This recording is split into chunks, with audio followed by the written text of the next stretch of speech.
What's happening, guys? My name is Stor, short for Storenzo, and this is the show called Storthemic.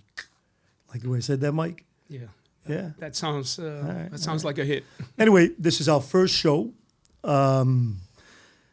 We were introduced, both of us, on podcast by a friend of ours, Andrea Giovino, the great, infamous Andrea Giovino. She's a podcaster, and she's an ex-mob wife, I believe, right? Mob wife. Yeah. She's the real thing, one of the only women in that scenery that's the real thing. She had the #1 trending show on Netflix for the Get Gotti. Mm-hmm. So, Oh, that's right, the Get Gotti. She was involved. She was on Montel Williams, Barbara Walters interviewed her. Anyway, long story short, she found out about me through a friend, and she interviewed me because the upbringings of myself and Mike in Brooklyn, whether it was guns, drugs, blah, blah, blah. People wanted us to do a podcast. She recommended it. Then some other people said it's a good idea to do a podcast on the Puerto Rican mob or the Puerto Rican outlaw scene or the Puerto Rican drug scene. And at first we thought of it. We were like, maybe we'll do something like this. But realistically, I don't want to get too involved in that because I've moved on from that. That's something that I did 35 years ago. Right. And, it's a part of our history, right? Me with the guns and you with the drugs. And, what we're going to try to give to you guys is how him and I met, where we were then as kids, and where we are now as New York Ricans. I'm sorry, somos Boricua. So this show is going to be slightly a variety show, I would say, based on everything that we know New York, everything that we know New York Rican, and of course, periodically we will speak on the things that him and I did when we were younger. We don't want to flood it in 1 or 2 or 3 segments because I don't think that's what the show is going to be about all the time, right? We'll speak about certain topics like I am an animal activist. Thank you. He'll fix that. Yeah. But I'm an animal activist, and that's one of the things we want to do is raise money for abused animals, especially dogs and cats. There's just so many things that are going to come to light with this show. Speaking about day-to-day things, speaking about things that we go through as, men and our friends and family and issues and non-issues. And hopefully we'll do something that you guys will like. In the beginning, nerves always, kind of take over. So we're a little stiff, right, until you start getting more people on. We already have a few guests lined up. And these things will organically happen. Right. If you want to see some of the stories on myself, you can subscribe to Andrea Giovino, and you'll see the first and second and the third and fourth podcast of myself. If you want to see Mike the Mike, he did one interview with her, and he withheld a lot of things for certain reasons, but he is here now in our show to talk about it. So I'm going to let Mike the Mike, hermano mío, for about 40 years. We know each other. Yeah, maybe high school. Maybe high school, a little longer than that. Yeah. I'm going to let you introduce yourself, Mike, and, speak your piece, Bobby. Okay, guys. So here I am, Mike the Mike. There's a reason why I call myself Mike the Mike. But for now, as Stor was, discussing about the show, at the beginning, we're two friends that just reunited after so many years being apart. We were both growing up in a certain era where there was a lot going on. We chose different avenues, but at the end of the day, we both always got along. And I guess that's why we're sitting here. This is part of fate, the way that we reunited after so many years. As he was saying, we did things back then that today most of this generation won't have a clue because everything is tech and phones, and they're not paying attention. But we didn't have none of those We did objects. not. So we had to go out there literally and learn everything on a hand. Wait. We were involved a little bit with the beepers came out, and then the flip phone came out. The big phone came out. Then the flip phones came out. But that was like towards the 80s. That was that was a mid to late 90s. Yeah. Yeah. Mid 90s. Yeah, but the mid-90s. beepers, Oh no, perdón, you're right. Late 80s, early 90s. Yeah. Because technically, if you think of it, the last time you and I saw each other, Yeah. the last time in that group of, Right. the streets was when we had my screening, and that had to be 1992. 1992. Right, exactly. The screening Right. at Yeah. the club. What club was Iguanas? it? The Cafe Iguanas. Cafe Iguanas. We had a yeah. screening. All right, they may get a little confused. What it was is, I dealt guns. He was a drug dealer. Mm-hmm. We both had the same connections. He pretty much started the connections that he was involved with in Brooklyn. He started that group. I came into that particular group for various reasons. Handling money, dealing with guns. But throughout the whole thing, I always was, my mentality was always being in the rap game. I was an actor, I shouldn't say was because I am. Those were my goals and my Dancer. dreams. I was a dancer. I was known Very as, good dancer, as a too. dancer. So even though I was doing what I was doing, our hobbies, right? Our hobbies Right. dictated how we led our lives, especially me. Because when we got together, then with who we're speaking about, the person that we Yeah. know, they invested money in my career, Right. and we opened up a music label. We produced music, we shot videos, and that's where we finally. The last time we saw each other was for my music release party, my music video Right. release party at Yes. Cafe Iguana. Right. After that, there was a break, and then I got locked up, and all that stuff went down bad. So that's how him and I We came about. came about Yeah. with that particular group. But we knew each other since high school. Right. We used to hang out at the same high Yeah. school. I always and go admire ahead. him. Yeah. I always admire him. I always thought he was a cool dude, and I was a cool guy as well. So all the cool guys used to hang out because we all formed our own little Yeah. groups of Yep. whether it was roller skating prior to Yeah, the the roller skating, yeah. dancing. Roller We skating. did the roller skating era, and we were pretty good. We were good dancers. Yep, all of us did that. Yeah, we were. Everybody it was, just a roller skater, dancer, then you the break dancing, then the DJs, and then the rapping. Yeah. So we went through all those stages of our lives, and here we are. I mean, most of my friends, they're not around. Sad to say, most of them are, they pass or, they doing time, where they're never gonna come out Or dead, or dead. or dead. Yeah. Yeah. But for whatever reason, like I said on my podcast with Andrea Giovino, I knew there was a mission, there was a purpose for my life, and here I am. I was kind of an introvert for many, many years because of life. Life hits you, it hits you hard, but we just bounce back, we shake it off, and some of us could do it. Some of us end up in that stage where there is no point of no return. But as far as my life is concerned, in the streets, and not only that, without boring people, let's just quickly say Yeah. how we reunited this time after. Because I Yes. bumped into you about 25 years ago, Right. and that was on Jamaica Avenue in Queens. I bumped into you briefly. Yeah, he was in his Harley. I was on my Harley. I think I was going to the dentist, believe it or Yeah. not. And I bumped into you because I used to work up the block in Richmond Hill for the Right. phone company. I was working for the phone company. I bumped into you.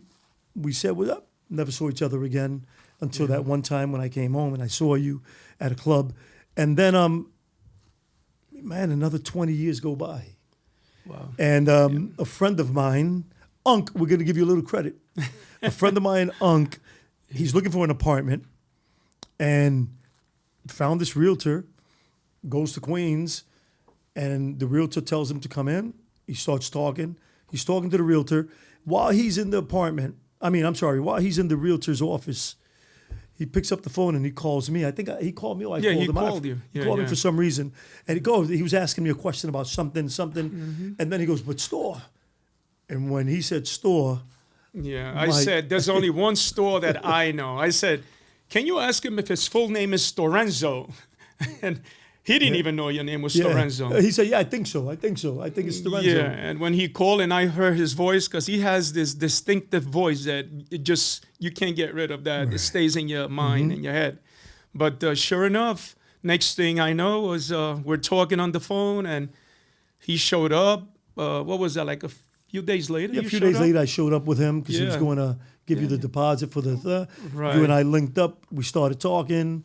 It was great. In the midst of it all, man, it's crazy how, how you felt that this is something you kind of thought about, but for 20 years you were screwed. Yeah, I was secluded. I was just because you became an introvert for personal reasons. Personal reasons, family, and me, I got out of that a long time ago, and I always saw something in you, and I always said, man, this is un amigo mío, right? We're gonna be friends, right. And started, and then listen.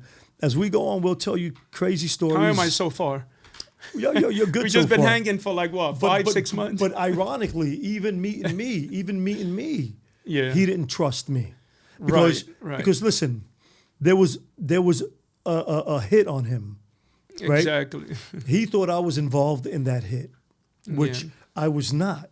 Right. This happened like I was not. But since I was in the circle of the person that put the hit on him, he thought I was one of the guys, as well as another dear friend of us now, who we're talking about. Good friend. Which I said, listen, I hang out with this guy. He goes, oof. Yeah. And I go, no. I spoke to him already about you. And he's like, nah, man, that's, these are the guys he thought were after him. Mm-hmm. And a few weeks later, I brought him to my spot in Brooklyn. I bring Mike in. The guy comes in. Mike sat by with his back like that, looking at the door.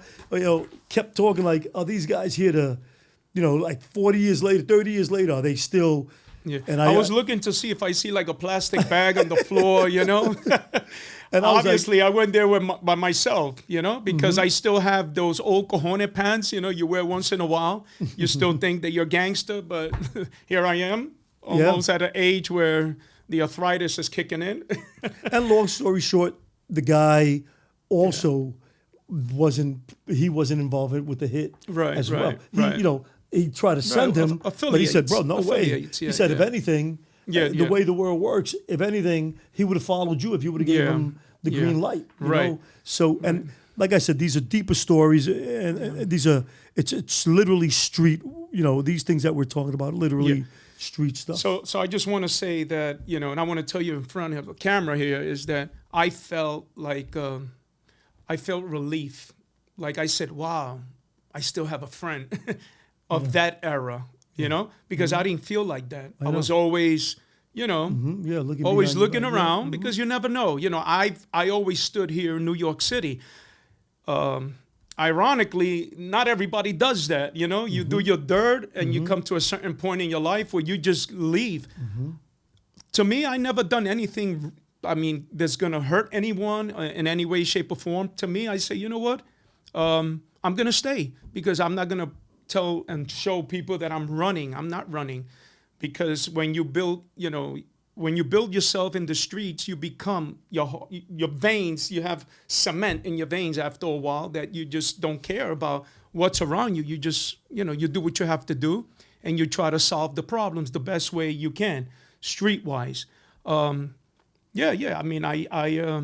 materialize, kids come in life, you go through a lot of experiences. But that day that I was with him, he showed me that I could trust him, and I could trust him with my heart. And I want to thank you for that, my brother. I always tell you, because it's not easy what I did, and you know it wasn't easy. No, So, I know, no, and thinking of it, where you're in Queens, right? You left the Brooklyn alone, you left the Bronx alone, you left the Brooklyn, Manhattan alone, but just to think that for 20 years you still thought that somebody was out to get you, bro. That's damn, brother. You had a big hump on your back, Bobby. Because I'll tell you the truth.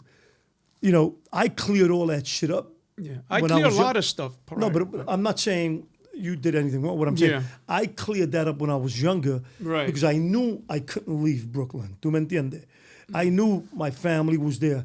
I couldn't take chances like that because, number one, I was never big enough to worry about people coming after my family. But you never know how people want to get revenge towards you. Yeah. Where with you, you were dealing with the bigger dudes, and you were one of those. Right. And and they put a couple hits on you, and you never ever got to know if it was cleared or if them guys were still out to get you. Imagine me living like that. That's what I'm saying. That For wasn't 20 easy. Years. Yeah.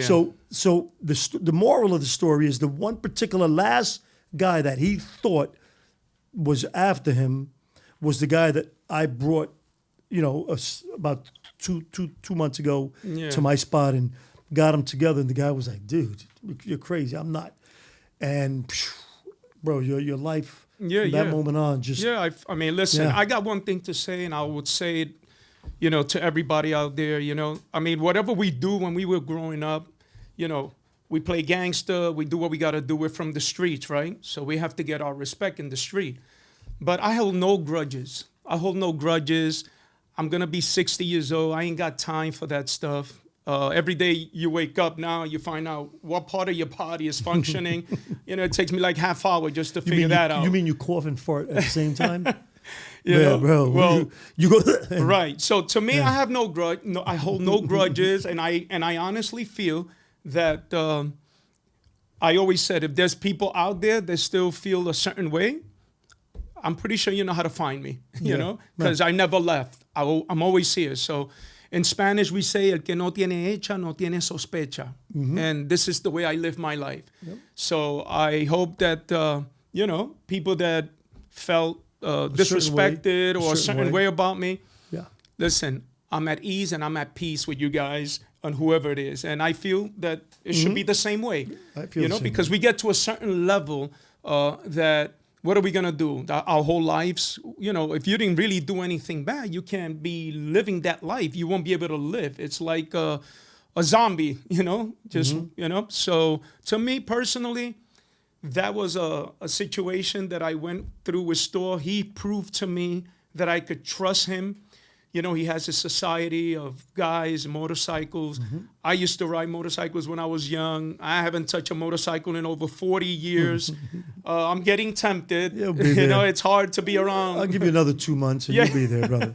I'll get you back on it. Let's see what happens, as we go on. But I really feel comfortable. So, Storr, now that we got into and we broke the ice, talk to me a little bit or talk to the audience a little bit about, what are your plans, man? What made you put this podcast together that you brought me in? Because I never thought I was going to do something like this. Well, I was about 8 years ago, I was going to do a podcast with, you already know, I won't say names because I don't want them to feel bad. Yeah. But it was a very, very, very New York popular singer, a lady, and and we thought of this thing, or I thought of it. Then I said, "Would you do this with me?" And she was like, "Yeah," and it never panned through.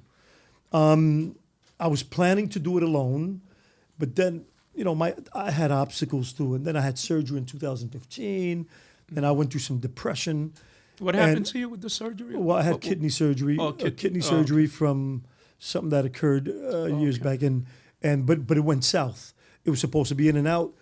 They ended up cutting the wrong artery, and I bled out. I 400 stitches. I was like I said, 5 years. It took me to kind of recoup. 5 years. So I went through depression. I started drinking and going through my own thing where, and don't get me wrong, I still had my friends, I still had my people, and I wasn't miserable to commit suicide. Right. But this part of my life, being an actor, being a director, anything with the music, I kind of turned away from. And now I was just, living my life with my friends. Then COVID came. My girlfriend and I, we had a business in Williamsburg. Right. And COVID, right before COVID, we had to close down. Yeah. And then you go through another, you lost a lot of money, you go through another Right. thing. But then I opened up my little spot in East New York. And during COVID, that's where I created this whole thing again. The society, the Hidden Faces Society, Right. with my brothers, my VP, Mike, a wonderful, wonderful person, bro, a great father. Yeah, I met him. He's Yeah, amazing. that's really my nice. boy, bro. Yeah. Mike and some other people. And In fact, all the friends All my that friends you are have good. that Yeah. I've met, Yeah. wow, Yeah. amazing. I've created a Amazing. community of Yeah. family, Yeah. literally family. Yeah, You know. I'm usually I usually stay away from people, Right. but when I go see you and when I hang out with you, if you notice, I'm Yeah. there.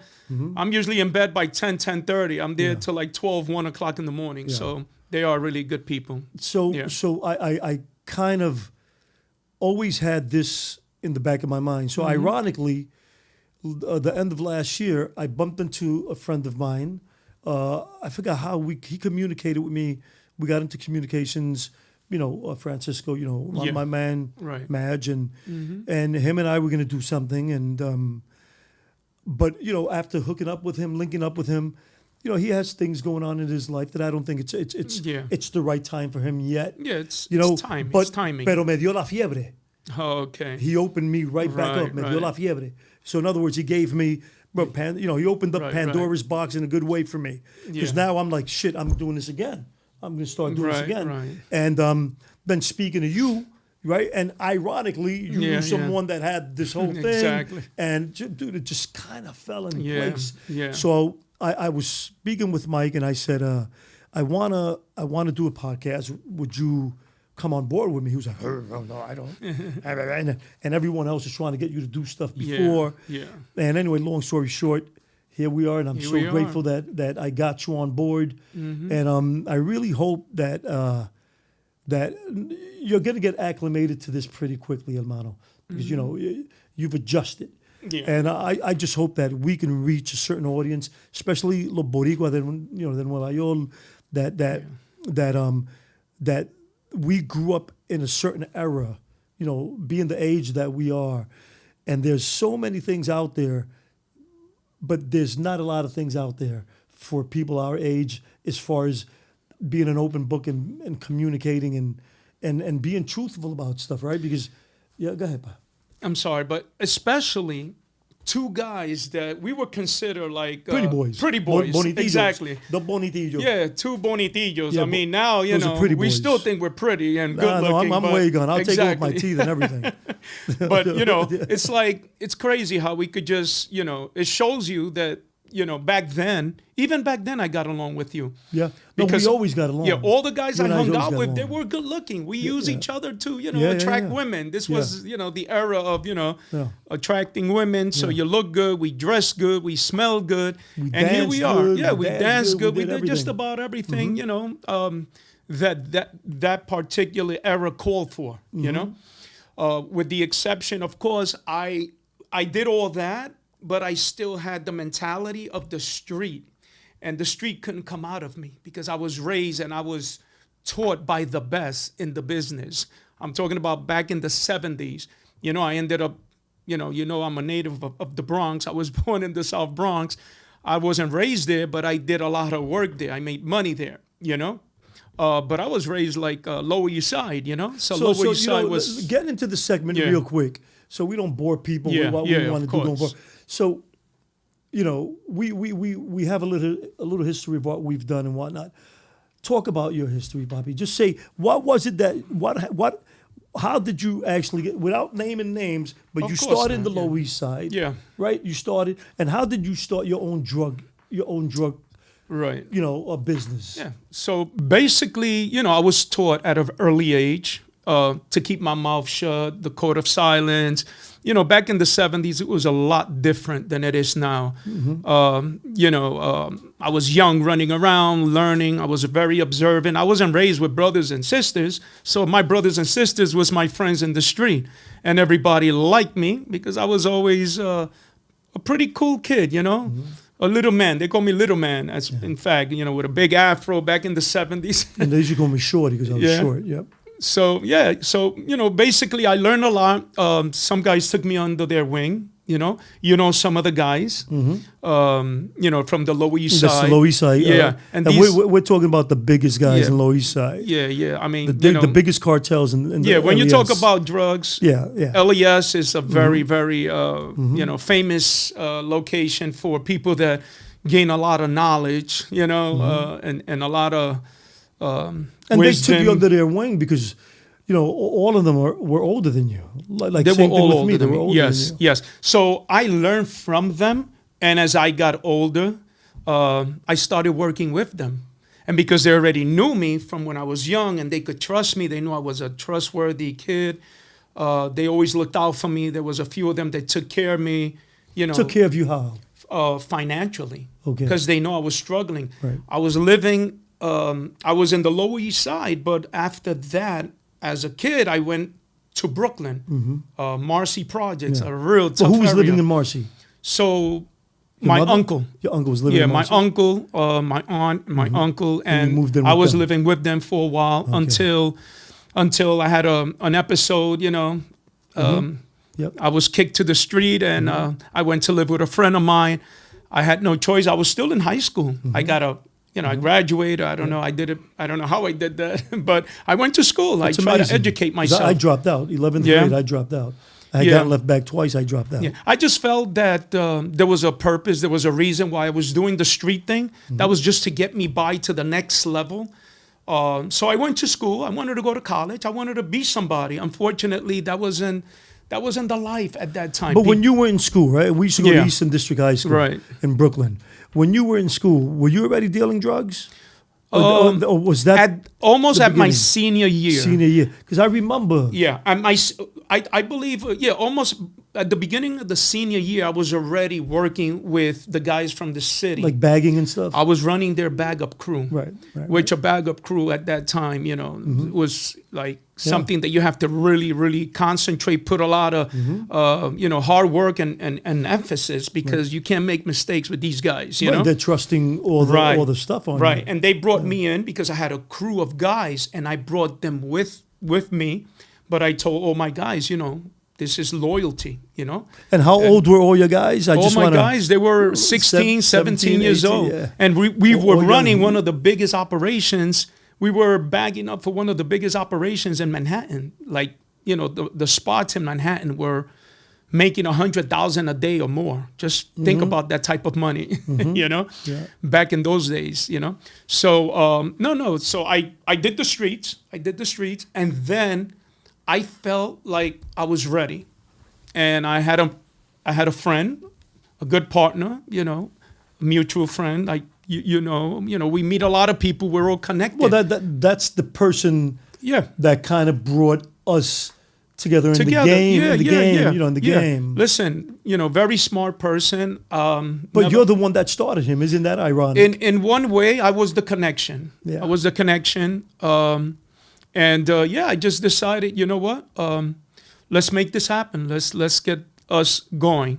And I had the backing of my guys in the city. So, one thing led to another. Here we are. Now we're running the streets at an early age.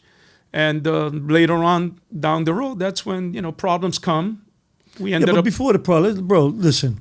You didn't say it in Andrea's show. You held back. Right. They wanted you to come back on to talk about it. Yeah. Now that we're here, Papi, let's get this thing going. Let's this way we once the show expands with guests and other stuff, these will be stories that'll be a little left behind. But let's go. So that's your stepping stone. Right. Now what? Okay, so basically right on the street started opening up spots. A drug spot, heroin, cocaine, and I knew how to put it together because I was raised with these guys. I was looking at what they were doing, how you have your runners and your managers and your lookouts and your backup crew and your connections, and everything just made sense. And everything fell into place. And here I am. I'm like, oh, wow, this is easy, All we had to worry about was the cops. But back then, the average cop was getting like annual salary was like 18,000. They were just, most of them were not really, making their money just strictly with that. You're saying you had a few cops. So we had friends. We have friends. Because I know at some point. Yeah, we have friends. We have friends. I'm not throwing no one under the bus, but we have friends that were connected. Right, because when you start making that type of money, you start buying power. That's the whole idea of, when you become a made man in the street, In our terms, the way we call it, made man is a person that's running the entire operation, and he has a lot of soldiers, a lot of people under him. So yes, I couldn't believe, we put a spot together. We made $1,000. Me and my partner, we went to celebrate. In fact, we came to celebrate out here in the Lower East Side. We were from Brooklyn. Your first 1,000? My first 1,000. We said, if we got 1,000, we're going to make 2,000. Next thing you know, from a few days, a few weeks, we ended up making 10,000. Now we're like, wait a minute. This stuff, this stuff is something that, we should put a little more attention to. Sure enough, we started branching out. From where we started, someone came, they told us, we have a location. Because at that time, there was a lot of abandoned buildings. So we say, you know what, get us a nice corner. I always like the corners because with the corners, we used to call them the punto. Yeah, those are spots. The puntos. spots, the puntos. Yeah. And from there, we got a place, and we were able to, set it up like a shop, the way people have now we shops and all that. But we had a punto. And this is East New York or Williamsburg? This is in Brooklyn. This is I believe Bed-Stuy. Bed-Stuy. Yeah. So that's it. Sky's the limit. All of a sudden, the numbers started going up. You start seeing the, 50,000. And it was you. It was me and a good partner, a partner of mine. That and then did you recruit? You started recruiting? No, because it was most of my guys. So the guys that I had bagging up back in the days, they all brought them back to me. You had what? A group of 8, 5? No, we had about 10, 15 guys. 10, 15 guys. Yeah. So but you and our guy was the main guy. Yeah, exactly. Right, we were the main guys, and we still had the connections because down a few blocks was the guys from the city that were supplying me. They were the guys that I was, affiliated with. So we had no problem. Did you ever have any spots in the projects? Of course, because we were speaking about that. Like these are categories, but not directly. I'm sorry, not directly inside the projects, because we lived there. Right. But there were puntos in the projects. But we had guys. We had people that would come, and we would probably supply them and tell them take it somewhere else. But don't we didn't really shit what we eat, because we had to maintain our reputation there. Our families were there. The only reason why I mentioned that is because if you remember when we spoke with Andrea, people were saying, there's always some type of separatism between the blacks and the Puerto Ricans, right? Realistically, I always remember us doing stuff together. Exactly. I mean, there were certain things where, if you're a Puerto Rican kid, you're hanging out with Puerto Ricans, unless, you're the only Puerto Rican in a quarter-mile radius, and it's all blacks or vice versa, because we always had one Moreno that would speak Spanish. We had guy Steve and Tony. These guys spoke Spanish, just like because they hung out with us all the time. Right. But there was a separatism when it came to certain things, right? Of course. Because I had a lot of guys from the projects hanging out with me. Because I remember all the puntos, even the weed spots, were all run by Puerto Ricans. But that's because we were involved with them. So, but I remember inside the projects, where they sold weed or coke out of the buildings, it was mostly the So what happened Moreno. with that was the Puerto Ricans usually got involved with the heavy stuff, like the coke and the cocaine and the heroin. By weight. But when it came to like the weed and stuff, that wasn't really our thing. We were always hardcore. We always dealt with with the hard drugs. I got friends in the Lower East Side that were running, the Lower East Side, selling pounds back in those days, There was Puerto Ricans as well, But no, as far as like to get along, I got along with everybody. I had, most of my friends were black guys, they loved me, man, because I was a funny guy. We play sports together. I eat in their houses, like I said in that segment with, with Andrea. Well, You know, me too. I grew up in the Williamsburg projects. It was Right. It was Puerto Ricans and blacks. Right, You know, exactly. I had both Yeah, equally yeah. friends. You know. Yeah. So, basically, when you was telling me about, to talk a little more on the streets and how I came up about, no, I really did, I got things going, at an early age, and, we're making a lot of money, and, me and my partner, we got involved in a lot of stuff, and, we ended up both getting caught out there, by sort of like an informant, He brought us down. And we ended up going to prison. But up until that point, Yeah. what was your net worth? Do you think? Well, at that age, making, I Well, mean, what if you age? just, You were how old? 18, 17, 18. When yeah. you got locked up, you were 18? 18, yeah. I Okay. graduated from high school, and what was it? High school was June, the graduation. But I was in school, but I was still running the spots, you know? So I was, going to school and running the spots in the street. I was 18 years old when I got locked up And what was in your net worth? 1985. What was your net worth back then, you think? I would say, listen, there was a lot of money, There was a lot of money, okay? Money that you couldn't even count, because, you have money and you put it away. You don't know what to do with it.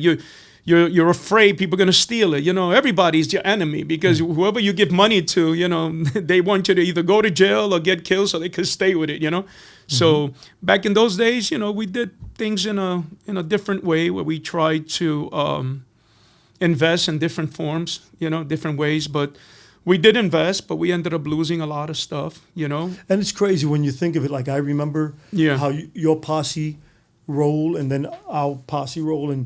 And people always say, like, people always think, this is where I was when I spoke with Andrea on the podcast, that she said, Store and the mob, the Puerto Rican mob. I said, no.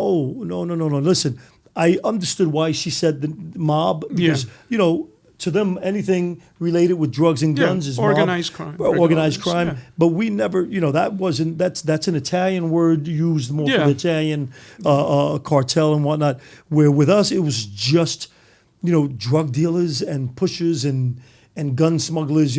We didn't consider ourselves like mobsters, because there were so many different groups. Right. In Brooklyn and Lower East Side and the Bronx, everywhere you went, it was very rare that one group could infiltrate to another part of the city. Yeah, you're right. Or even because most of them, these are guys. Right. Yeah. These are guys that grew up together. Right, That they did the dancing era, the roller skating era. Right. The music era. So you blend with these guys so good. We didn't even have titles. Like all the guys that work with me, nobody had a title. Yeah. They just knew that me and my guy, my partner, we just had to put the stuff out there.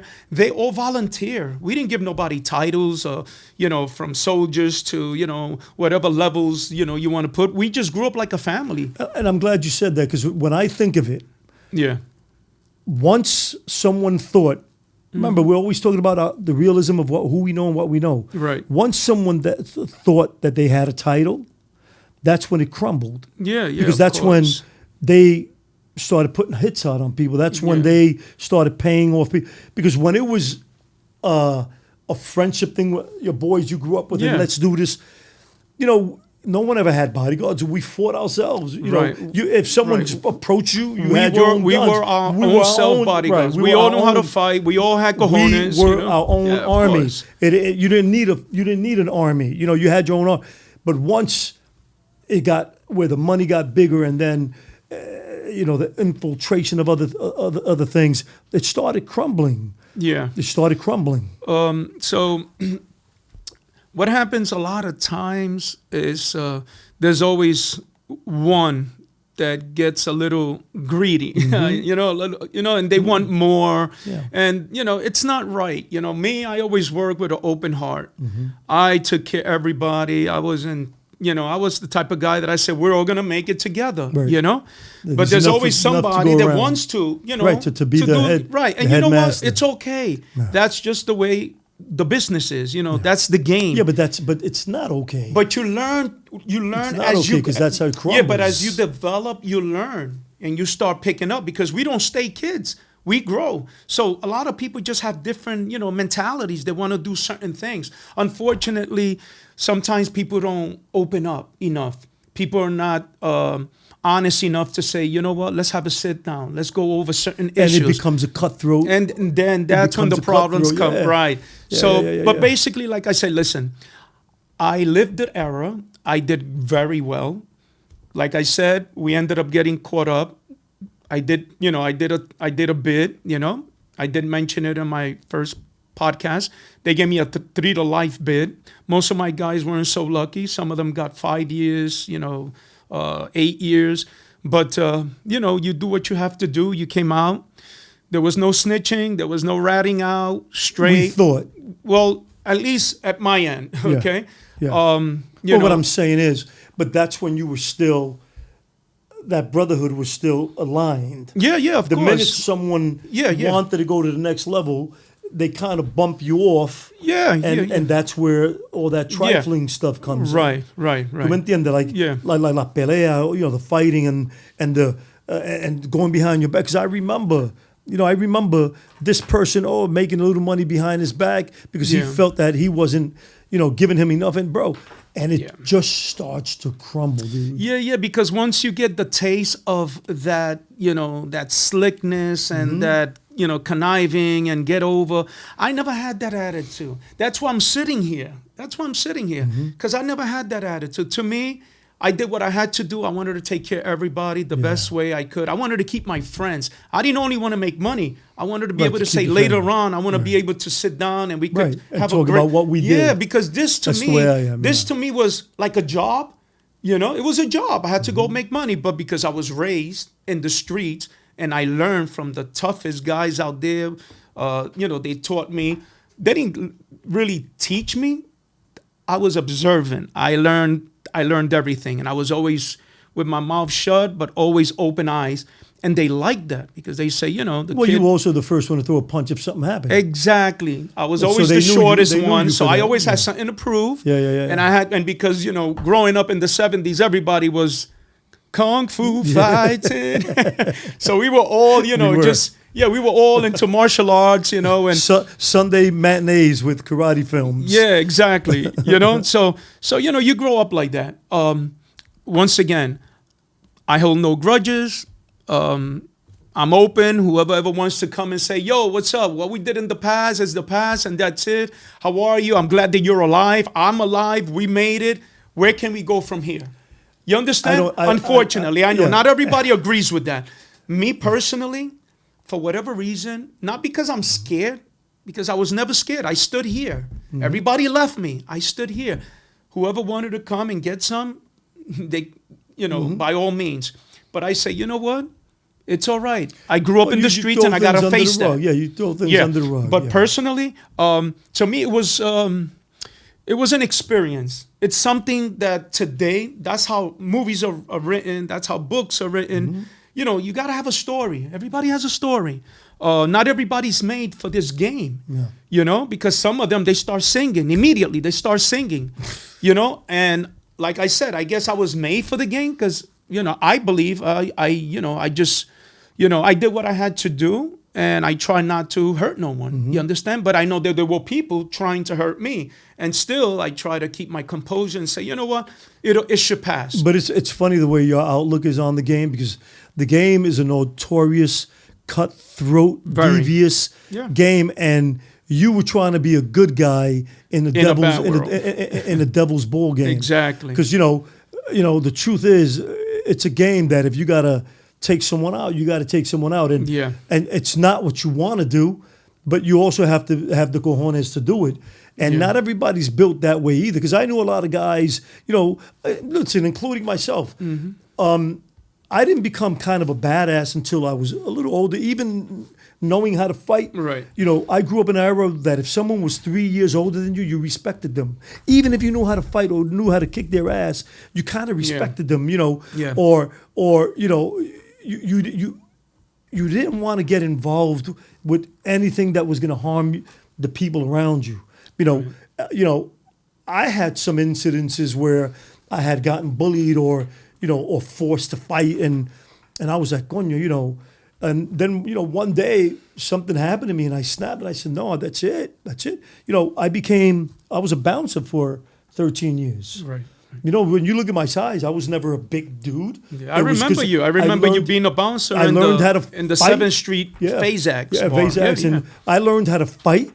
And and once you learn that, now my skills up, I put my skills to work during that era of me being a bouncer. Right. Because before that, I wasn't, even when I dealt with our people, I was dealing the guns, so nobody really fucked with me. Oh, I shouldn't have said that. We could cut that. Nobody really messed with me because they knew he's probably strapped, right? Right. Or his people would go after them. But I never, just like you, I guess that's why I never wanted enemies. Yeah, me too. I never wanted enemies. I was always like, man, listen, if I get along with you, if it weren't for that particular sit down or meeting or placement, we would get along. Yeah. But the messed up part with people like you and I is that when you're a good looking kid, like los envidiosos, they come on board. And that alone already shuts doors down of course. And makes people dislike you. Yeah. And dude, it's so sad that's what I've experienced with my own culture. Los envidiosos and people that just don't like you without knowing you because they take a look at you and they become inferior to you. You know what I'm saying? Yeah. Well, that's one thing that I went through. I went through that. With good, probably still go through it. Yeah, with good friends, and I still go through it at my age. Because I'm a lot uglier than I was. I was a good-looking kid. I'm ugly now. You're still this is Eddie. This is a monster-looking kind of guy. But I was a pretty decent-looking kid, and that was my demise. It was my blessing.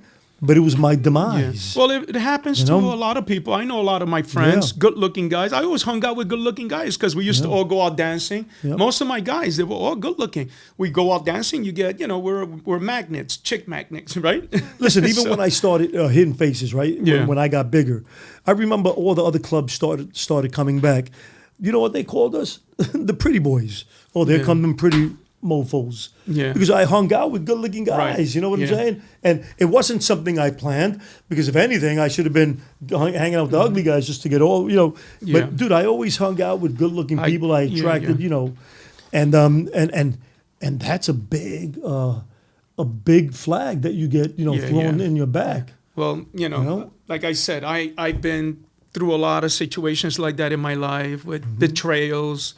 Your own friends. The ones you brought into the game. Yeah. So exactly. But you know what? Not that I'm a forgiving person, but I'm the type of person that I know you only live once. And so as I always say, there's more years now. So you're a forgiving person. No, there's more years now, as I always tell you, behind me than in front of me. Yeah. So I want to make whatever years I have in front of me, I just want to enjoy. Let bygones be bygones. Let's start making things happen as of today. Most of us are grandfathers. Most of us, we don't need this. We need to unite. We need to, just live and know that there's a lot of stuff out there that's threatening our society.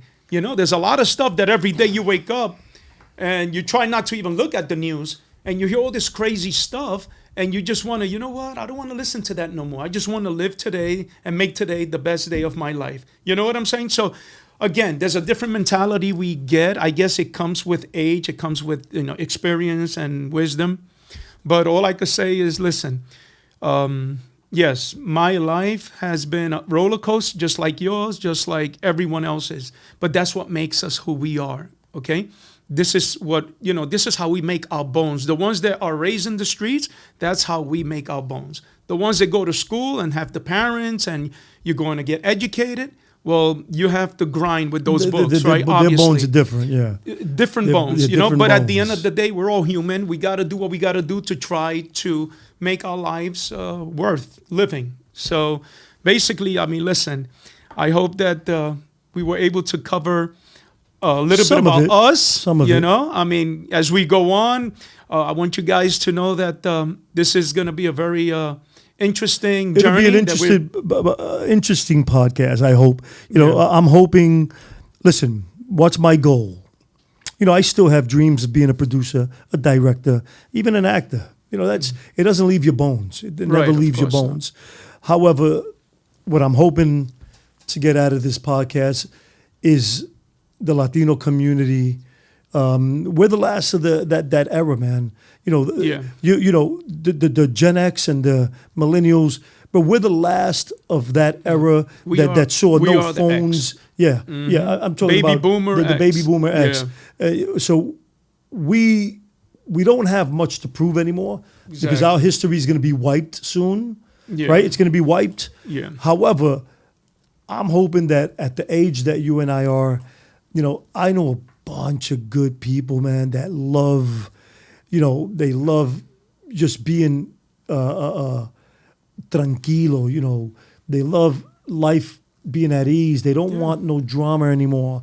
They just want to laugh and have a good time. And of course, we're always, we have to speak about daily topics because I still go through struggles and I still go through things that I'm amazed that, sometimes I wake up okay, Yeah. But I'm hoping that we can bring a community together and not just I don't want to say the Latino community, but the reason why I'm saying that is because I felt that, even at some point in my life, I almost denied that I was Puerto Rican because I got rejected by my own people. When you get rejected so long by your own people through envidia and through cutthroat and, me trying to be in the acting game and the dancing and the this and that, when your own people cut your throat and then you go and start hanging with a whole different group of people and they embrace you, you kind of want to wipe out that part of your life. Where now, in the last, since I started Hidden Faces again, and since, I started, several years back at Gaslight on 14th and 9th Avenue, I was doing these parties every Sunday. I was bringing the community of the Boricuas and all the black kids together, all the dancers together. I used to call it Get Your Groove On Sunday. I had that for almost 2 years. And then they closed down Gaslight. But I started with that. I started hanging out again with all the people I knew back in the day. I started talking again to Fable, Mr. Wiggles. All the people that have these great organizations, Violeta. These people that have these great organizations. And then I said, man, perfect opportunity to grind with my people again. Right. And then, it fell apart just again? falls apart again. So there's small, you have to kind of take a small group of each community and hope to build a community from that. Yeah, well, what? I'm looking at that now. Yeah, when I go, when I spend time, spot. He's got a great place in Brooklyn, and it's a nice society. When I go, I don't want to leave. Yeah, it's I know amazing. You stayed out You stayed out the other day. And the reason why the name of the show is Store the Mic, because he doesn't leave. He doesn't leave his house without that mic. This is my mic. Yep. And if you want to get serenaded, it doesn't always come out great. But if you want to get serenaded, he will serenade you. Oh, definitely. Do I sing and keep going and going, right? Te marea con las canciones. This is something that I actually, instead of taking drugs that the doctor wanted to give me, I went through some depression stages. I said, you know what? I got a better solution. That's the habit you picked up. Yeah, I picked this up, COVID era, and I said, Xanax, you're done, No, and this took me out. And Mike the Mic. They call him Mike the Mic. So exactly. It's Store the Mic. Store the mic. Once in a while on our podcast, I'll turn on the mic and I'll say a few things, But hopefully, man, we didn't bore anybody. Maybe we'll cut this in two little segments if they don't want to hear it completely. But I've learned, we could bore people easily with certain things, and I'm hoping that we don't do that. But I really hope that we can reach out to our people, La Cultura, because, dude, I love my race, bro. I love the Puerto Rican people. We're New York Ricans, because even when I got locked up in Puerto Rico, and I was in MDC in Guaynabo, the federal institution there. And when I got locked up, they were calling me gringo there. So believe it or not, we're Puerto Ricans, but we're it's New York Ricans. It's New York Ricans. Go, well, even though now it's a little different because if you go to Puerto Rico now, 90% of the island speaks English. But but when I was there in '93, that I was still considered a pure gringo. And so you kind of, man, you love your people because I grew up with such a great family. We celebrated Easter together, Mother's Day together, Thanksgiving together, Christmas together, Christmas Eve together. And I remember approaching 14, 15, 16 years old and hating it. But no regrets now that I was there. Yeah, of course. Because that's what makes you. And, my grandparents, everything that I experienced with my family, it's what actually keeps me afloat and keeps me wanting to pass it to the new generation. Yeah. If you notice, my grandson's a little Russian kid. Of course. And I love you, Ryan. Nene, I call him. And you come to my spot, right? Older people, and little kids running all around. Exactly. Yeah. I personally, I was raised because my mother has 6 sisters, it's 7, so they all grew up, with the parties and all those beautiful times. When you was young, it was great. Yep. Later on, it splits up. And then ¿qué pasó? My grandparents died. Yeah, and that's my exactly. family crumbled. Once the grandparents so die, everything starts splitting up. But you got to hope that there's always that one person that, like me, I'm that one. Yeah. There's always one. I'm always doing stuff with my, everything I could do with my family. I try to do. Yeah. That's why when you said June 7th, I'm going to a family reunion, in PA, right? And dude, I take advantage every time I could do that. Yeah, so I take advantage. So just to let the public know that we love Puerto Rico. It's in our blood, okay? But we just born here in the United States. But it doesn't change anything. We still hablamos español, comemos arroz y habichuela, all that good stuff. Un poquito bruto, pero lo hablamos. Right. We don't speak it like, Actually, I spoke it horrible until I landed in Puerto Rico. Yeah. I talk about New York Rican, and I spoke Spanglish. Yeah. Y todavía lo hablo bruto, but I've learned, man. I've learned how to navigate my way through it, where I can speak it a little better now. And and hopefully I'll get better as I get older, especially involved more with with the Latin community. Yeah, of course. Well, basically, we're going to be trying to bring as many Latinos here, Puerto Ricans, as many as Latin, we could. As we progress with the show, we'll make it more interesting, more excited for people to look forward to, to check us out, And I hope you guys out there will do that. So, I think they will, man. I think we can. Yeah, we got it. We'll make it happen. The more comfortable you become behind this mic, the easier it is to say things and not be shy about things and not be embarrassed. Because you and I, listen, him and I are not always going to agree. Yeah. Trust me. Yes. But we always end our arguments, or if it's something that we don't agree, with a smile on our face. It's a partnership. No, and knowing that we don't have to agree to be friends, right? Right. And that happens to families too. The breakups of the family for some dumber argument, and I refuse to allow that in my life right now. Yeah. That we get into an argument that's going to separate us, because I mean, there isn't anything that we haven't been through that we shouldn't be able to laugh at it. Exactly. Yeah. So I'm hoping that we can do that. I'm hoping that this show does that. Yeah, we'll be all right. Trust me. You got a good person here. I know you're a good person as well. And hey, let's make it happen. Let's see where we go with it. Hopefully it'll pan out. Hopefully we'll get it right. And like I said, man, this will be on YouTube. So once it gets on YouTube, we would hope that you people subscribe and like, and we hope that you just, start passing it on, follow us and pass it on and see where it goes. Cause there's a lot of great Latin content that I see out there, los charlatones, and I see, things that are spoken about, but I haven't seen two New York Ricans talk about the upbringing in New York yet. And literally everything New York Rican. And I'm hoping that we can give the audience a little bit of that. And we're doing it at the same age. He's Oh, that's 60. right. Yeah, I'm yeah, 60. yeah. I'm right behind him. Damn, in a I was few, saying I was 50, brother. Get out of here. I've been lying that I've been 50, Get out of here. Bobby. Don't try that. I've been, People know my age. Dude, so don't try. 1974, 1974. Yeah, right. Anyway, bro. Anyway, Mike, Yeah. I love you, bro, All and I right, hope man. I hope it pans out. Yeah, This we'll is make our it first happen. show, and let's Yeah. see what happens with our second and third. Thanks, everybody. Thank you for tuning in, guys. All right, Gracias, guys. gracias. Peace.